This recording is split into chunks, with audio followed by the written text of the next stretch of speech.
Hello everyone. In this video we will discuss about the vectors for cloning genes in plants and animals. अगर हम पिछला revise करें तो हमारा जो टॉपिक चल रहा था वो ये था that is cloning of vectors या क्लोनिंग वैक्टर्स।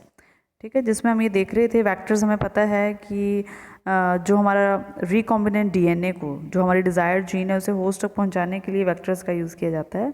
तो लास्ट वीडियो में हमने समझा था कि एक वेक्टर के लिए, एक अच्छे वेक्टर के पास कौन कौन सी क्वालिटीज़ होनी चाहिए। तो आज हम पढ़ेंगे vectors for cloning genes in plants and animals में। स्पेशली प्लांट्स और एनिमल्स में ऐसे कौन सी ऐसे वेक्टर्स हैं जिनको यूज़ किया जाता है। लेकिन इस टॉपिक को समझने से पहले पिछली वीडियो का क्लियर होना आपको बहुत ज़रूरी है। उसमें मैंने आपको इंसर्शनल इनएक्टिवेशन के बारे में भी समझाया था कि किस तरह से हम किसी भी प्लाज्मिड या बैक्टीरियोफेज में इंसर्शनल इनएक्टिवेशन करवाते हैं, जिसकी वजह से हमारे पास एक नया जीन बन के आ जाता है और उसे हम एज अ वेक्टर फिर यूज़ करते हैं। Okay, so let's start now our topic vectors for cloning genes. So जो क्लोनिंग वेक्टर प्लांट्स में हम पहले डिस्कस करेंगे, जो कि हमारे कुछ प्लांट्स में ऐसे वेक्टर्स ऑलरेडी हैं जो कि नेचुरल हैं। उसकी ही एक एग्जांपल है T plasmid present in the agrobacterium tumefaciens. Okay, so ये एक बैक्टीरिया है जो कि प्लांट्स में as a vector naturally present था और इसे डिस्कवर किया गया फिर, और इसको फिर री इंजीनियर्ड किया गया।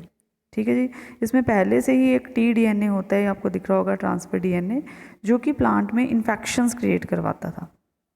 ओके, ये जीन्स को डिलीवर करवाएगा। Okay, agrobacterium tumefaciens, a pathogen of several dicot plants, and it's able to deliver a piece of DNA known as tDNA to transfer normal plant cell into tumor and direct these tumor cells to produce the chemicals required by the pathogens। ठीक है जी, तो ये T-DNA था जो पहले ही एक vector का काम करता था, लेकिन क्या प्रोड्यूस करता था प्लांट्स में? ट्यूमर्स को प्रोवाइड करवाता था। ठीक है, तो इस क्लोनिंग वेक्टर को री इंजीनियर्ड किया गया। ठीक है, जिसे डिसआर्म किया गया, और इसमें बाकी भी ये जो क्लोनिंग वेक्टर को देखा गया, समझा गया, तो इसमें देखा कि इसमें सारी वो चीज़ें, जैसे ORI इसमें प्रेजेंट था जो हमने देखा है कि क्वालिटी होनी चाहिए। ठीक है, फिर यहाँ पे एक जीन है जो ब्लू कलर में से VIR जीन बोलते हैं, विर्ड जीन। ये जीन प्रेजेंट थी जो कि टीडीएनए की हेल्प करती थी कॉपीज़ बनाने में, ट्रांसफ़र होने में। सो इसको इस वेक्टर को यूज़ किया गया as a vector for the plants. ठीक है, सो जो टी प्लाज्मिड प्रेजेंट है उसे वेक्टर की तरह यूज़ किया गया। एग्रोबैक्टीरियम जो है is being considered natural genetic engineer से बोला for their ability to transform plants and cause crown gall disease. ठीक है, क्योंकि इसमें ये एबिलिटी थी इस प्लाज्मिड में कि ये अपना डीएनए के सेगमेंट को ट्रांसफ़र करवा सकता था, जिसे हमने टीडीएनए बोला।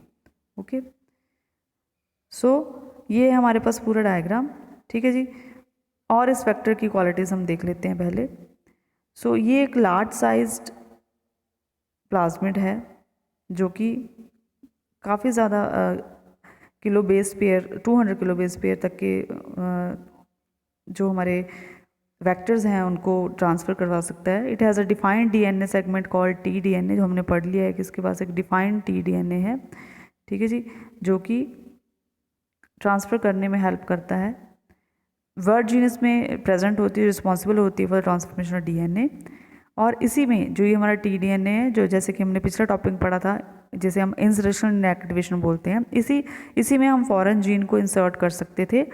ठीक है, टीडीएनए रीजन में, और इसे फिर हम इनएक्टिवेट कर देते हैं। यही पढ़ा था ना हमने पिछले टॉपिक में कि ये जो इसकी अपनी जीन होती है उसे हम इनएक्टिव कर देते हैं और अपना कोई फॉरेन पार्ट यहाँ पे ऐड कर देते हैं, और ये जो फॉरेन पार्ट, जो डिज़ायर्ड पार्ट हम इसमें ऐड करते हैं, वो फिर आगे उसकी कॉपीज़ बन के होस्ट में वैसा ही जीन्स या वैसे ही कैरेक्टर या फीचर्स आ जाते हैं। ठीक है जी, तो इस क्लोनिंग वेक्टर को साइंटिस्ट ने यूज़ किया, जो कि एक नेचुरल क्लोनिंग वेक्टर था, इसको यूज़ किया। इसमें पहले से सारी क्वालिटीज़ थी एक अच्छे वेक्टर की। टीडीएनए था जो अपने आप ही ट्रांसफर आगे प्लांट्स में होता था, लेकिन ट्यूमर कॉज करता था। ठीक है, तो यहाँ पे टीडीएनए की जगह हमने एक डिज़ायर्ड जीन को एंटर करवाया, जिसकी वजह से जो इसकी ट्यूमर कॉज करने की कैपेसिटी थी वो डिसेबल हो गई, और ये एक अच्छे वेक्टर की तरह प्लांट्स में यूज़ किया जाने लगा। ठीक है जी। तो ये एग्रोबैक्टीरियम की एग्जांपल थी। इसी तरह से हमने कुछ और चीज़ें इसमें पहले कुछ पॉइंट्स पढ़ लेते हैं। इतना हमने कर लिया। वर्जिन रिस्पॉन्सिबल थी, फॉरेन जीन इंसर्ट की जाती थी।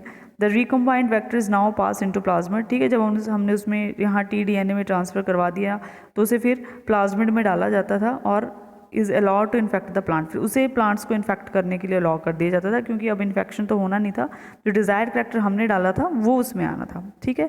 इसी तरह से वायरसेस भी हैं जिन्हें डिसआर्म किया जाता है, ठीक है।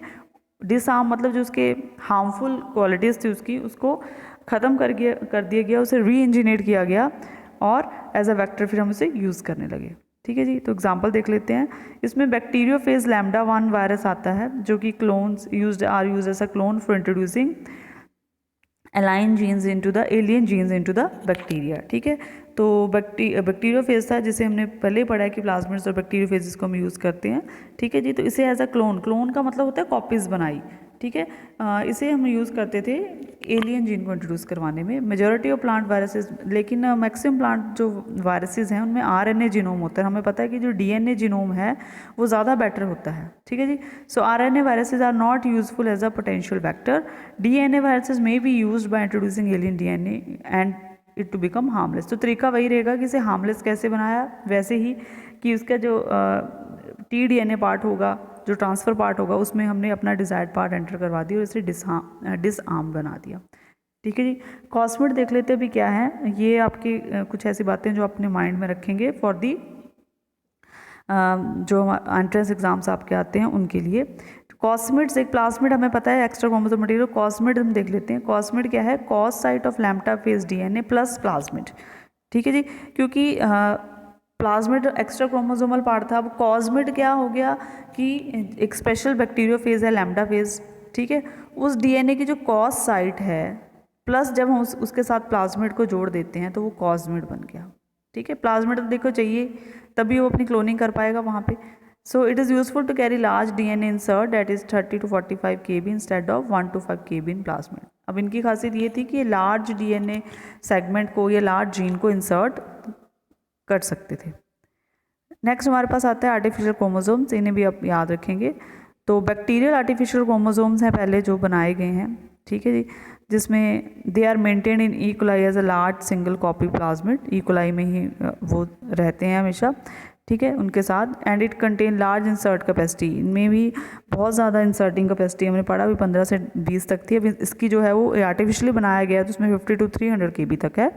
It is based on F plasmid and contain F negative plasmid origin of replication. वही ओरिजिन ऑफ रेप्लिकेशन तो होना ही चाहिए एक अच्छे वेक्टर में।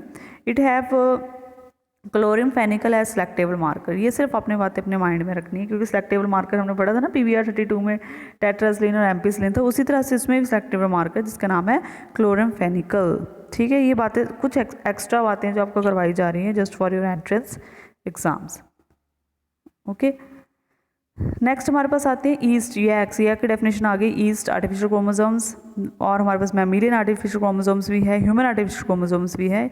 इन्हें जो कंस्ट्रक्ट किया गया they are by using centromeric and telomeric sequence, ये आप पढ़ चुके हैं जब आप सेल डिवीजन करते हैं, ठीक है जी। और इनमें भी बहुत ज़्यादा लार्ज इंसर्ट कैपेसिटी है, ये बहुत ज़्यादा किलोबेस पेयर जीन को इंसर्ट करा सकते हैं। नेक्स्ट जो हमारा टॉपिक है वो है कॉम्पिटेंट होस्ट। तो अब तक हमने पढ़ा है कि हमने क्लोनिंग वेक्टर्स के बारे में पढ़ लिया। अब वेक्टर रेडी हो चुका है, उस वेक्टर को होस्ट में कैसे डालेंगे, होस्ट को कॉम्पिटेंट कैसे बनाएंगे, ठीक है, वो हमारा टॉपिक है नेक्स्ट। सो हमारा स्टार्ट करते हैं अभी। Cell receiving the recombinant DNA is called host. इतना आपको पता है कि होस्ट कैसे कहेंगे, ठीक है। कोई भी ऐसा सेल जिसमें rDNA डाला जाएगा, rDNA क्या है, जिसे हमने मॉडिफाई किया है हमारी डिज़ायर्ड जीन, उस, ठीक है, जिस चीज़ में से डाला जाएगा उसे हमने होस्ट कहा है। अब इस होस्ट को हमने कॉम्पिटेंट बनाना है, ठीक है। ज़रूरी नहीं है कि जो हमने रिकॉम्बिनेंट DNA बनाया वो होस्ट जो है, सामने वाला जो होस्ट है वो अपने आराम से उसे ले लेगा, उस होस्ट को हमें कॉम्पिटेंट बनाना पड़ता है। तो हमारे पास जो होस्ट सेल्स होते हैं मेनली जिन्हें हम यूज़ करते हैं, जिसमें जाके ये डिवाइड करता है फिर, ठीक है। rDNA की एक कॉपी है ना, उस एक कॉपी को हम होस्ट में डालेंगे, होस्ट सेल में जाके वो डिवाइड करेगा, वहाँ से फिर हमारे पास बहुत सारी कॉपीज़ आएंगी, ठीक है जी। सो होस्ट सेल हमारे पास दो तरह के होंगे, प्रोकैरियोटिक जिसमें हमने बैक्टीरिया के ई कोलाई जो है उसके बारे में बहुत पढ़ा है, उसके बाद यूकैरियोटिक सेल जिसमें फंजाई, एनिमल्स और प्लांट्स आते हैं। अब हम देखेंगे कि जो डीएनए उन्हें पास करना है वो एक हाइड्रोफिलिक मॉलिक्यूल है और वो मेम्ब्रेन से ईजिली पास नहीं होता है, ठीक है। तो ये जो सेल मेम्ब्रेन है, ये जो आपको दिख रही है जो सेल मेम्ब्रेन है, इसमें हमारा आरडीएनए को पास करवाने के लिए, जो येलो कलर आपको दिख रहा है इसमें आरडीएनए को पास करवाने के लिए, उसे कॉम्पिटेंट बनाने के लिए हमें सर्टेन ट्रीटमेंट्स देनी पड़ती हैं, ठीक है। कौन सी वो ट्रीटमेंट्स हैं, चलिए देखते हैं। पहली ट्रीटमेंट आती है वो है केमिकल मेथड, कि हम क्या करते हैं कि होस्ट सेल को डाइवेलेंट कैल्शियम आयंस के साथ Ca2 पॉजिटिव, ठीक है, कैल्शियम डाइवेलेंट आयंस के साथ उसकी ट्रीटमेंट करवाते हैं।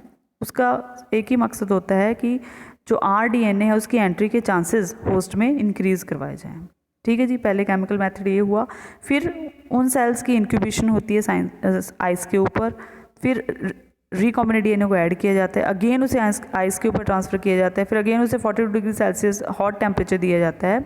इस पूरे प्रोसेस को बोलते हैं हम hot and cold shock treatments दी जाती हैं, ठीक है जी, ताकि जो सेल मेम्ब्रेन है उसमें पोर्स बने या जगह बने और जो आरडीएनए है वो अंदर जा सके, ठीक है जी। सो इस पूरे केमिकल मेथड के बाद जो आरडीएनए है वो फाइनली अंदर जाता है, ठीक है जी। दूसरा हमारे पास तरीका है micro injection method, gene transfer का। ये हो गया हमारा एक मेथड, ठीक है। कॉम्पिटेंट होस्ट को होस्ट के अंदर कैसे आरडीएनए को डाले वो हम पढ़ रहे हैं, ठीक है जी। तो उसके सेल मेम्ब्रेन अलाउ नहीं करती है होस्ट की, चाहे वो बैक्टीरिया हो, फंजाई हो, एनिमल हो, ठीक है जी। तो उनके लिए हमने पहले केमिकल मेथड किया जिसमें हमने hot and cold treatments the temperature की। उसके बाद हमारे पास नेक्स्ट है माइक्रो इंजेक्शन मेथड। इसमें हम क्या करते हैं कि जो हमारा आरडीएनए है उसे डायरेक्टली इंजेक्ट करते हैं into the nucleus of the host cell, ठीक है। होस्ट सेल में डायरेक्टली इंजेक्ट करेंगे using the micro injection method. Next हमारे पास है जीन गन मेथड।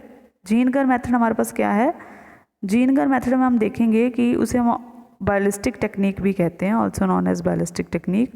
इसमें हम क्या करते हैं कि आरडीएनए की कोटिंग करते हैं गोल्ड और टंगस्टन के साथ, फिर उसे होस्ट सेल के ऊपर बम्बार्डमेंट करवाते हैं, ठीक है जी। मेनली ये मेथड जो है वो प्लांट सेल में यूज़ किया जाता है, ओके।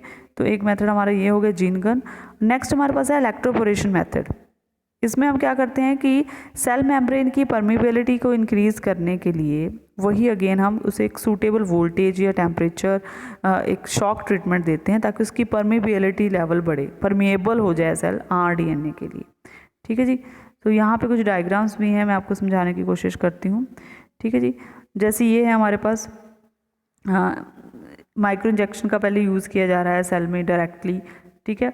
होस्ट जो न्यूक्लियस है उसके होस्ट में डायरेक्टली करवाया जा रहा है। फिर यहाँ पे जीन गन के साथ हम प्लांट सेल में करवा रहे हैं, बम्बार्डमेंट करवाते हैं, ठीक है, ताकि जो परमिबिलिटी लेवल है, देखिए सेल मेम्ब्रेन है, ठीक है, ये सेल मेम्ब्रेन में हम इंट्रोड्यूस करवा रहे हैं थ्रू द जीन गन जो है हमारे पास, ताकि इसमें होल्स हो जाएं। तो यहाँ पे ये होल्स हुए हैं और इस तरह से जो आरडीएनए है उसे वो अंदर भेजा जा रहा है, ठीक है जी। तो ये हमारा सिंपल सा टॉपिक था बहुत, कि किस तरह से हम फाइनली जो क्लोनिंग जो वेक्टर्स हैं हमारे उनको होस्ट में एंट्री कैसे दिलवाई जाए।